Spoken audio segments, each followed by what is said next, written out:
आप जो भी ऑपरेशन करवाए हैं छोटा सा, उसको जाइए आप खुलवाइए। तो अपना ही बिहार के पटना, जहाँ राजधानी कहा जाता है, वहाँ बड़े डॉक्टर थे। उसका नस जो छोटा वाला बंधा हुआ था उसको चालू करवाया, और फिर मात्र 1.5 साल के अंदर में उसको एकदम संतान प्राप्ति हुआ, और वही चमत्कार हुआ। अपने टूटे परिवार को ये जोड़े हैं, ये इनका दावा है। इनका कहना है कि मैं 7 वर्षों में अनेकों जन कल्याण का काम किया हूं। आज हम जानने का प्रयास करेंगे क्या ये सचमुच में 7 वर्षों में अनेकों टूटे परिवार को जोड़े हैं। बहुत बहुत स्वागत आपका। धन्यवाद। हर हर महादेव।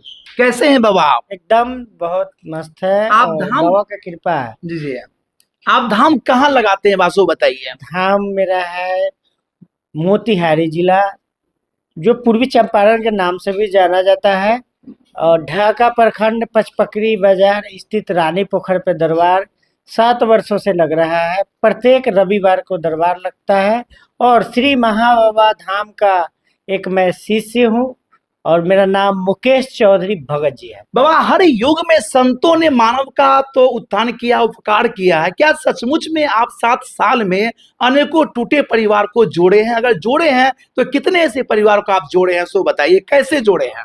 देखिए, संत तो ये ऋषि मुनियों का देश है, और हर एक युग में संत जन्म लिए हैं, और लोगों को गलत रास्ते भटके हुए और सीधा रास्ता बताया जाता है। बाबा, मेरा सवाल ये है कि कितने को आप ठीक किए हैं, सो मैं जानना चाहता हूं मैं।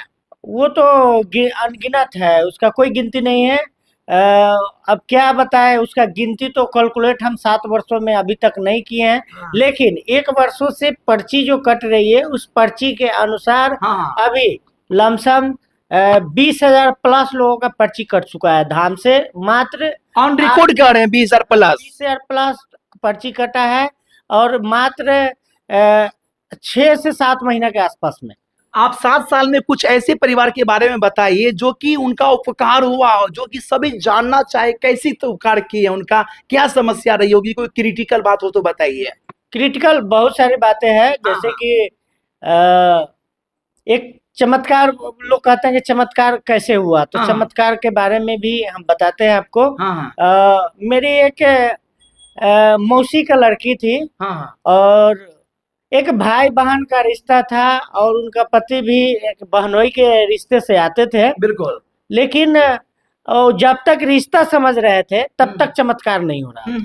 उनको 7 बेटियां हुई, और 7 बेटियां में 2 बेटियां का शादी भी वो कर चुके थे, और छोटा वाला ऑपरेशन भी वो करा चुके थे। हर थक गए थे पूरा, कि बार बार बचिया ही हो रही है, अब बेटा नहीं होगा, थक गए थे, एकदम थक गया था ना। बोल रहा था कि फिर होगा, अब की बार होगा, अब की बार होगा। सबको हो गया बेटी। हमारे पास नहीं आ रहे थे, मेरे पास नहीं आ रहे थे, कि वो रिश्ता जुड़ा हुआ था, उसको विश्वास नहीं हो रहा था। आपके धाम पर नहीं आ रही थी वो? नहीं आ रहे थे।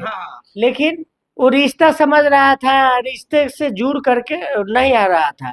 लेकिन धाम पर फिर उसको, जैसे कि और लोगों को यहाँ इस धाम से कुछ फायदा होने लगा, लोग ठीक होने लगे, मन्नत पूरा होने लगा, तो तब जा करके धाम आया। और हमें भाई नहीं समझा, या मेरा बहनोई लगने वाला था, वो साला नहीं समझा, वो बाबा समझे। और दरबार में बाबा श्री महाबाबा दिव्य दरबार, ये जो भी ऊर्जा है दरबार का, उस भाव से आए और अर्जी लगाए, और बोले कि हमें संतान चाहिए। रोने लगे, कलपने लगे, हमें संतान चाहिए, नहीं तो हमारे पास कोई भाई भी नहीं है कि जो वंश चला सकता है। ऐसे बेटी बेटिया में तो कोई फर्क नहीं है, लेकिन उसको संतान चलाने के लिए जरूरी था।